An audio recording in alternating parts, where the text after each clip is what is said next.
I'm 101 years old, and I need to tell you about the biggest mistake of my life. For 30 years, I didn't speak to my son. 30 years.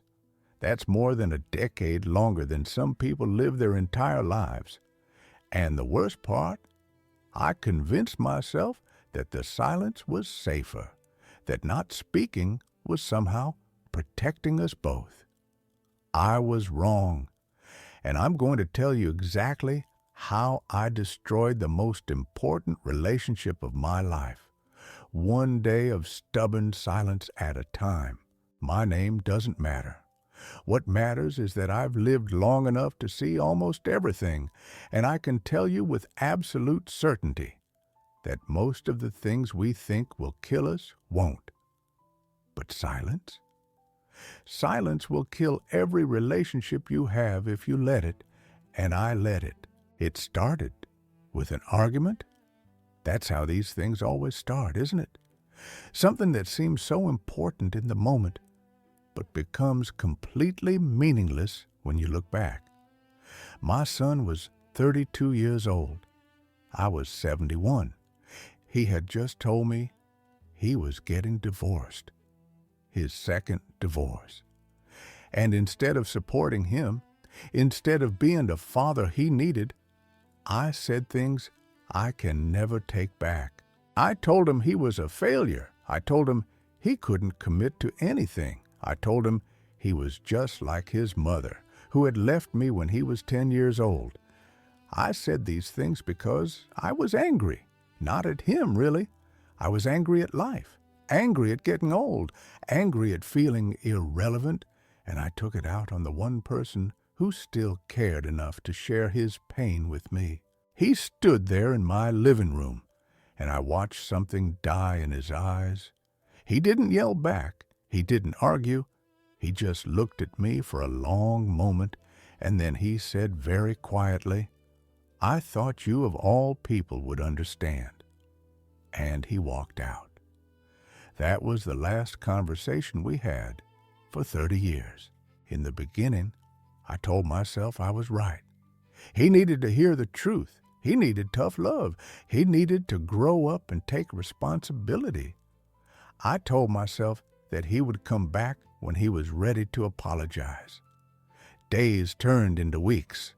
Weeks turned into months. And my stubborn pride built a wall between us, brick by brick. The first year was the hardest. Every time the phone rang, I thought it might be him. Every holiday, I set an extra place at the table just in case. But he never called. He never came. And instead of reaching out, instead of being the parent and taking the first step, I let my ego convince me that I was the injured party, that he owed me an apology. Do you know what happens when you don't talk to someone for a year? The silence becomes normal. The absence becomes familiar. And reaching out becomes harder, not easier, because now you're not just apologizing for one argument. You're apologizing for a year of silence, then 2 years, then 5, then 10. The debt grows so large that you convince yourself it's impossible to ever repay it. I found out through a distant cousin that he had remarried. A woman named Sarah. They had a daughter. I had a granddaughter, and I didn't even know her name.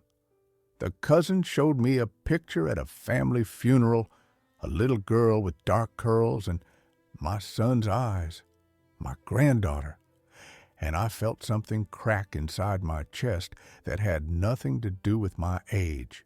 But still, I didn't reach out, because by then I had built an entire fortress of justifications. He had moved on with his life. He clearly didn't need me. Reaching out now would be selfish. It would disrupt his happiness. He was better off without me. I told myself these things every single day. And every single day I was lying to myself. The truth I couldn't admit for decades, was that I was terrified.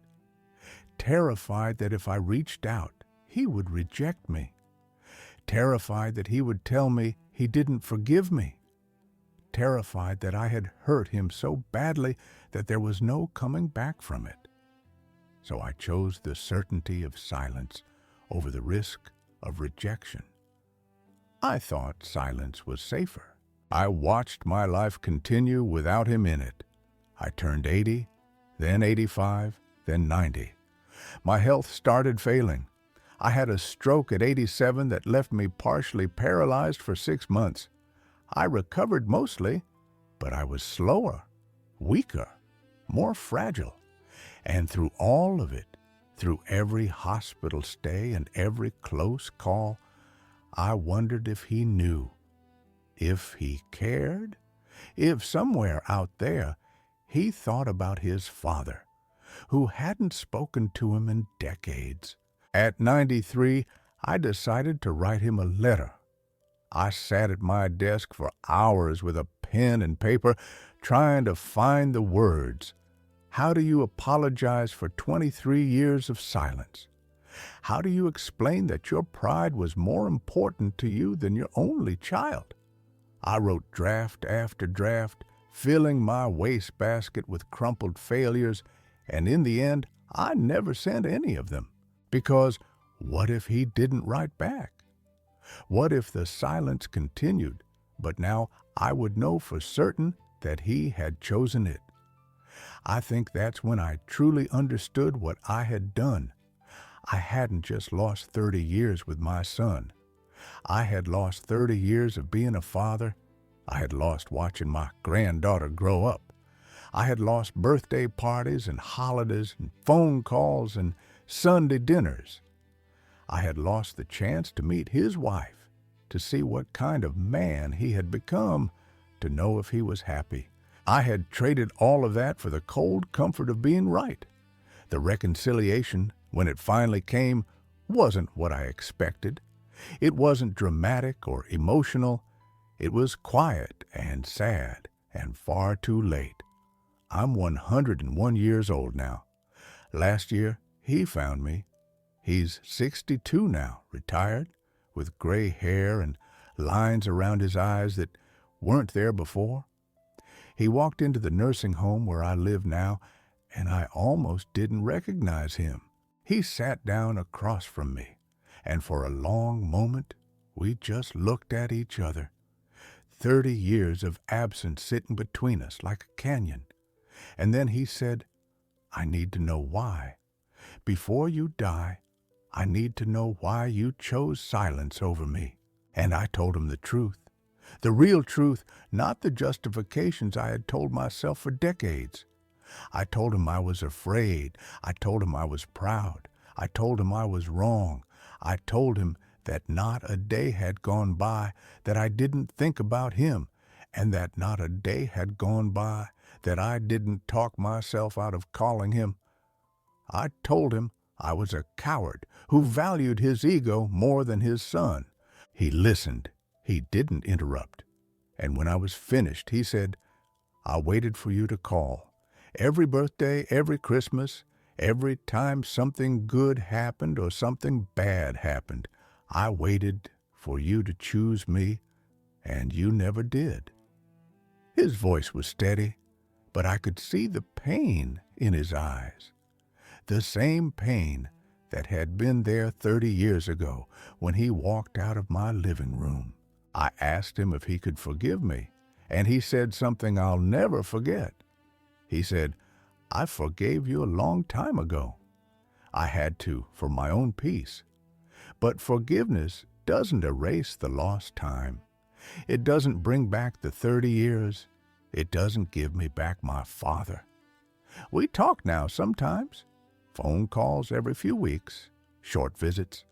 But it's not a father-son relationship. It's two elderly men who used to know each other, trying to find common ground. My granddaughter is 31 now. She has her own children. I have great-grandchildren I've met exactly twice. I'm a stranger to them, a very old stranger who wasted 30 years because he thought silence was safer. Let me tell you what I learned too late. Silence is never safe. Silence is a slow poison that kills relationships degree by degree until there's nothing left but regret. Every day you don't speak to someone you love is a day you'll never get back. Every conversation you avoid is a memory you'll never make. Every time you choose pride over connection, you're choosing to be alone. If you're not speaking to someone right now, if there's someone in your life you've cut off because of an argument or hurt feelings or stubborn pride, I'm begging you to reach out today. Not tomorrow, not next week, not when you feel ready. Today. Right now, because I promise you, whatever you're holding on to isn't worth it. Whatever they did, whatever you did, it's not worth 30 years of silence. You think you're protecting yourself? You think you're maintaining your dignity? You think they'll come around eventually, or that you'll reach out when the time is right. But the time is never right, and eventually becomes never. And dignity means nothing when you're 101 years old, sitting in a nursing home, realizing that you traded your relationship with your son for absolutely nothing. I don't have much time left, maybe a few months, maybe a year if I'm lucky. And I'm grateful for the small reconciliation we've had, but it doesn't erase the regret. Every single day I think about the life I could have had with my son if I had just picked up the phone, if I had just written that letter, if I had just swallowed my pride and apologized 30 years ago. The argument that started it all, I can barely remember the details now.